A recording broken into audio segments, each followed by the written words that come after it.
Design is not art. Design is a plan for arranging elements in such a way as to accomplish a particular purpose. Charles Eames.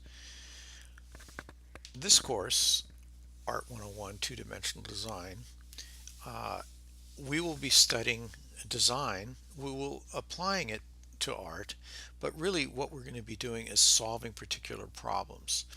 Um, this course is probably more closely related to what would be a graphic design course. Um, we will be talking about the elements and principles of design and art, um, but our job here is to solve particular visual problems. And this is exactly what Charles Eames is talking about, arranging the elements in such a way as to accomplish a particular purpose. That's what we're going to do this semester. So we want to talk about the three components of art, or the three components of design. Um, they are form, subject, and content. This course is going to be focused on form, and we will certainly bring in a subjects, and then we'll talk about content. Um, the form is the total appearance, organization, or inventive arrangements of the elements of art according to the organizational principles. We'll talk about the difference between the elements of design and the organizational principles. That'll be huge in this course. The subject is a person, object, theme, or idea represented in the work. And the content is the expression, essential meaning, significance, or aesthetic value of a work of art.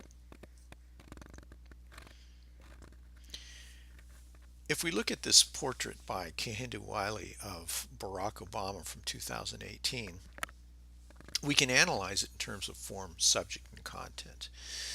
So the form is a very large oil painting. Um, we can look at what are the elements in here. There are the elements of line, value, shape, texture, and color. And we'll be going over those quite a bit. Um, the organizational principles we'll go over also, and I'll talk a little bit more about those and how they affect a painting. The subject certainly is Barack Obama himself. The content, we look at this and we say, well, what is the intention of the artist? Certainly it's a portrait, but some of the questions that might come up of why is he painted in a uh, landscape of foliage and flowers? Why is he sitting in a chair in a landscape of foliage and flowers? Um, he's taken this very formal setting that looks like it might have been in the White House and taken it completely out of context and put it in a soft background. What does that do for our perception of Barack Obama as a leader? So when we talk about the content, oftentimes there aren't specific answers. Maybe it raises more questions, and that probably what is creating a more interesting work of art is this idea that the content raises questions rather than answers them. Visual hierarchy. We're going to be talking about this a lot throughout the semester. This refers to the arrangement of the presentation of the elements in a way that implies importance. So, visual hierarchy influences the order in which the human eye perceives what it sees. This order is created by visual contrast between the forms in a field of perception. Objects with the highest contrast to their surroundings are recognized first by the human mind. The term visual hierarchy is used most frequently in the discourse of visual art fields, notably graphic design. So if we look at this, where are the areas of highest contrast? Where is the focal point? Um, if we analyze this, I mean, certainly you would expect that the focal point would be on Barack Obama. And if we look at the figure, he certainly is contrasted highly in something called value. That's the range of light to dark. Look at his very dark suit against the lighter foliage. Um, Probably if you stood back, you would see the figure first, and then maybe the second thing you would see would be his face. It's a little bit smaller and it has not quite as much contrast. But once you look at it, you really understand that that becomes the focal point. We'll talk about this and how we analyze this throughout the semester. Format. So we're going to work in a two-dimensional format, and the format is quite simply the size and shape of the artboard or canvas or support that the artwork is created. So we'll be working in paper uh, on board. We'll be working with painting on paper, painting on board, but we'll also be working digitally, and digital is certainly a type of format. Large size formats can be aggressive and imposing and immersive. We really won't get very large in this class. It's quite time consuming to work in large formats, but they can be very satisfying.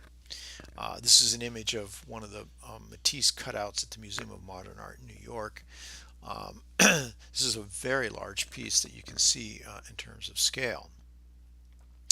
When you change the scale to something that is much smaller, it creates a more intimate and sometimes creates a closer personal connection to the viewer. It's not so overwhelming. Um, this is a Van Gogh self-portrait from 1887. It's 12 by 16 at the Chicago Art Institute. I've had the pleasure of seeing this in person, and even though it's quite small, it's very, very intense. And if you get right next to it, it'll basically make your skin crawl because you get this very direct connection with the artist himself. Rectangular formats are the most common and they're visually stable. A vertical rectangle is known as a portrait, and a horizontal rectangle is a landscape. We'll explore both of these formats throughout the semester. Non-rectangular formats are very active and dynamic and greatly influence the design. Generally, we'll be working in rectangular formats, but when we get towards the end of the semester, you'll be given the opportunity to explore some other formats rather than rectilinear. And then finally, when we talk about format, we should talk about the picture plane and the picture frame. These are two very important concepts with two-dimensional design. Picture plane, P-L-A-N-E, is the flat two-dimensional surface that artist works on. We are working in height and width without depth, so we are working two-dimensionally, not three-dimensionally. The picture frame is the extent of the picture plane.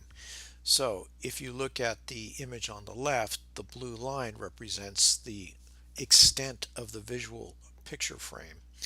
On the right, you can see that there is a large picture frame bounded by a very wide border. That can imply a picture frame. So it basically crops the image just slightly. So that's it for the first introductory mini lesson. The next mini lesson will be on the elements and principles of design.